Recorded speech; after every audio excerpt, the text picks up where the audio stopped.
Hello everyone, आप सबका बहुत बहुत स्वागत है 6 नवंबर के लिए पोस्ट मार्केट रिपोर्ट के अंदर। सबसे पहले निफ्टी का हालचाल देखेंगे, उसके बाद बैंक निफ्टी को समझेंगे। एफआईआईडीआई की क्या पोजीशन है, मेरे ट्रेड का आउटकम क्या निकला, ये इतने दिनों से सेलिंग कर रहे थे एफआईआई, उसका क्या रीजन था। गोल्ड की मूवमेंट ट्रैक करेंगे, इंडेक्स में क्या पोजीशन बनी हुई है एफआईआईडीआई की वो समझना होगा। सेक्टरल आउटकम देखेंगे, टॉपर्स और लूजर को जानेंगे, एशियन मार्केट का मतलब पूरे वर्ल्ड मार्केट का एनालिसिस करेंगे। उसके बाद इंडियन एडीआर को समझेंगे, डाउ फ्यूचर अभी क्या शो कर रहा है, ऑयल की मूवमेंट क्या है, गिफ्ट निफ्टी अभी क्या शो कर रहा है, इस पूरे वीक में आने वाले रिजल्ट कौन से होंगे, इस पूरे वीक की इवेंट को डिस्कस किया जाएगा। और फाइनली सब कुछ समझने के बाद टेक्निकल एनालिसिस के साथ पूरे वीडियो को खत्म करेंगे। चलो ज्यादा बातें ना करते हुए स्टार्ट करते हैं।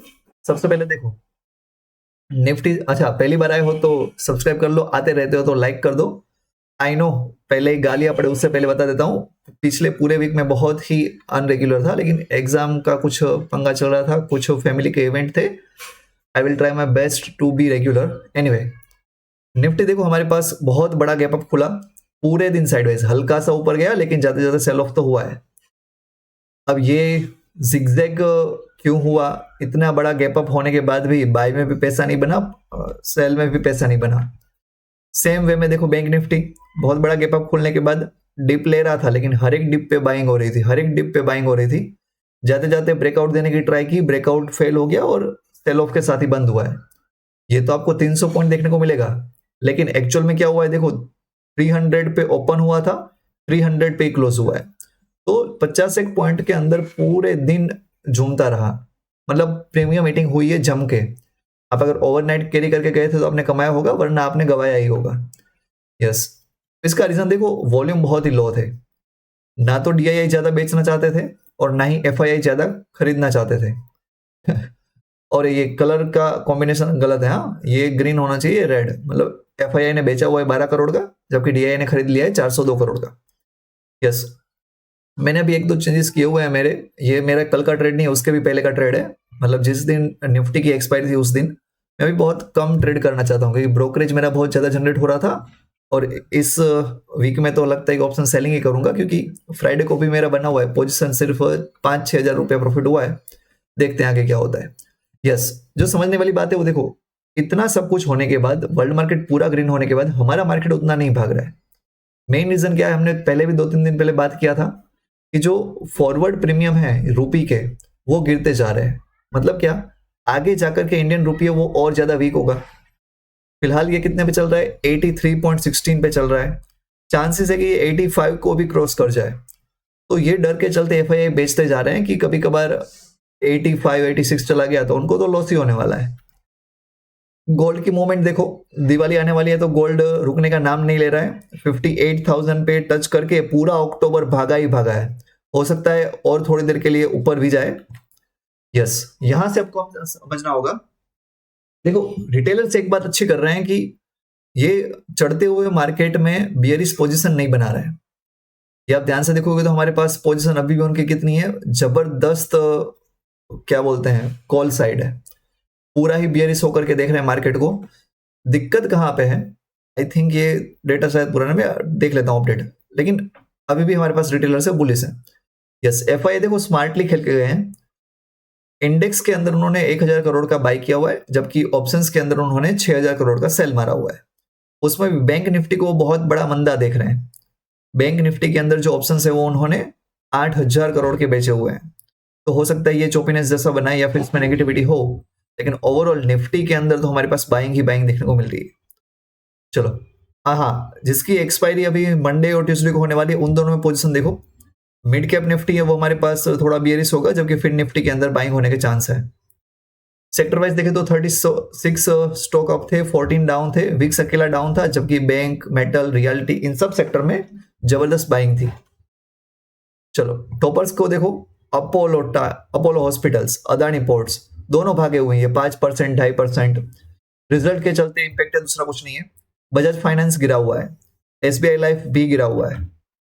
वर्ल्ड मार्केट में देखो, एशिया पूरा पॉजिटिव, हांगकांग और चाइना अंधा भागे हुए थे, 2-2, 2.5% भाग रहे हैं। तो हमारा मेटल मार्केट अच्छा करेगा। जब भी चाइना और हांगकांग अच्छा करते हैं तब हमारा मेटल मार्केट है वो अच्छा करता है। यूरोप का मार्केट देखो, जाते जाते रेड में क्लोज हो गया। हमारा मार्केट जब ओपन हुआ था उस टाइम पे तो ये ग्रीन में था, लेकिन रेड में क्यों क्लोज हुआ वो समझो। वहां पे जो डेटा आया हुआ था वो खराब डेटा था। अमेरिका लेकिन किसी की सुनने वाला नहीं है, ये अंधाधुंध भागे जा रहा है। 3 दिन से वहां पे 3% जितना अपमू आ गया है, और वो भी देखो अक्रॉस द बोर्ड बाइंग है। उसका जो डाव है उसमें तो सिर्फ आपको 0.66% की बाइंग दिख रही को मिल रही है, लेकिन जो हमारे पास S&P 500 वहां पे तो 94, मतलब बड़ा इंडेक्स है, वहां पे 1% जितना बाइंग है। ब्राजील वाह 0.3% up, Chile 3% up, Mexico 3% up. और ये जितने भी आप कंट्री देख रहे हो ना, ब्राजील है, चिली, मेक्सिको है, ये सब डेवलपिंग नेशन है इंडिया की तरह। तो हमारे इंडिया के अंदर भी ऐसी बाइंग आना बाकी है। इंडिया के अंदर भी आप देखोगे थोड़े ही टाइम में अगर उनका इश्यू सॉल्ट आउट हो गया तो अभी भी बाइंग बन सकती है। अभी ऐसा मत सोचना कि इतना तो ऊपर आ गया और कितना आ जाएगा, बहुत जा सकता है। और अच्छी बात क्या हो रही है देखो, 10 ईयर बॉन्ड यील्ड है वो कम हो रही है 4.5। आपको पता होगा कि ये 5 तक पहुंच गया था, लेकिन ये डिक्रीज होना स्टार्ट हो चुका है। ऑयल भी डिक्रीज हो रहा है। तो ये सब एक अच्छे खासे इंडेक्स है। सॉरी, विक्स देखो 21 से 14 तक पहुंच गया देखते ही देखते। इंडियन एडीआर्स लेकिन पता नहीं क्यों नाराज चल रहे हैं। एक्सिस बैंक में हल्का सी बाइंग है, HDFC में हल्की सी बाइंग है। पता नहीं ये किस बात का वेट कर रहे हैं, कभी तो ये फटेगा। ये सब स्प्रिंग को दबा रहे हैं, जितना दबाओगे उतना ऊपर उछलेगा। डाउ फ्यूचर सेम वे में देखो जबरदस्त ओपनिंग दिखा रहा है। हमारा मार्केट जब क्लोज हो रहा था तब यहाँ पे था 4 बजे के आसपास, अब ये पूरा भागा हुआ है 34,200 के ऊपर। सेम वे में ऑयल देखो, ऑयल गिरते जा रहा है गिरते जा रहा है। WTI अभी 80 पे पहुंच चुका है और ब्रेंट कूलेड 84 पे, तो हमारे मार्केट के लिए बहुत अच्छा है। गिफ्ट निफ्टी 19,427 पे दिखा रहा है फ्यूचर अभी। 140 पॉइंट का गैप अप है।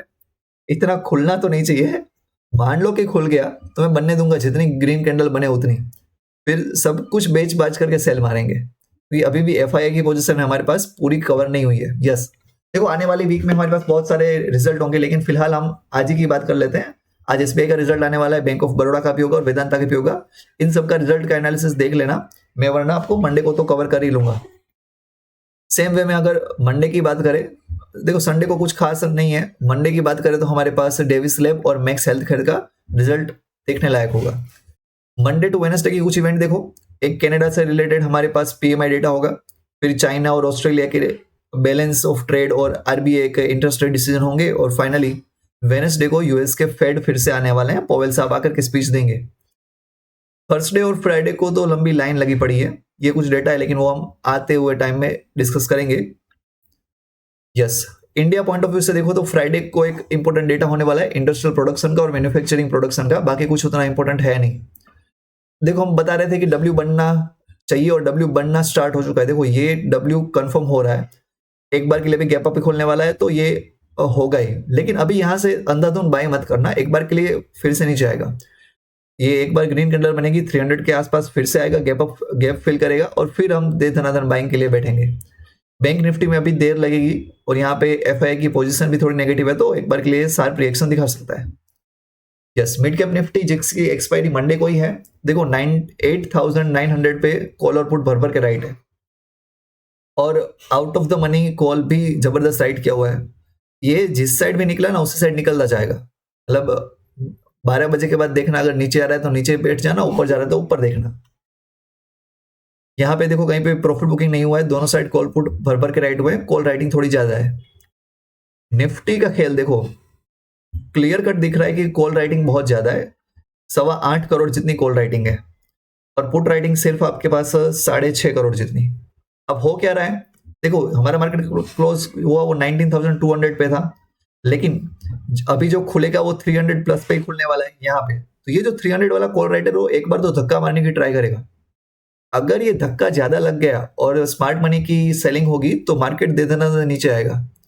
लेकिन गलती से भी अगर ये धक्का नहीं लगा, धक्का का मतलब क्या होता है, वो 250 तक लेकर के आएंगे। अगर पूरे दिन मान लो कि मार्केट 11-12 बजे तक 250 पे नहीं पहुंच रहा है तो बिंदास बाय करना, ये शॉर्ट कवरिंग के चलते 19,500 भी आ जाए कोई दिक्कत नहीं है मंडे ट्यूसडे को, है ना। तो एक बार देखना है कि अगर सेल ऑफ ज्यादा नहीं आ रहा है, छोटी छोटी कैंडल बन रही है तो हमें सेल नहीं करना है। एक आध बड़ी बड़ी कैंडल बन रही है तो अब बिंदास बाय करना, काम हो जाएगा। यहाँ पे भी देखो कॉल के अंदर प्रॉफिट बुकिंग हुआ है, पुट राइटर्स भी अभी आना स्टार्ट हो चुके हैं। फिन निफ्टी जिसकी ट्यूसडे को एक्सपायरी होगी, यहाँ पे तो कुछ डेटा उतना खास नहीं है, बहुत दूर के कॉल और पुट बेचे हुए हैं। यहाँ पे हल्का सा पुट में प्रॉफिट बुकिंग हुआ है।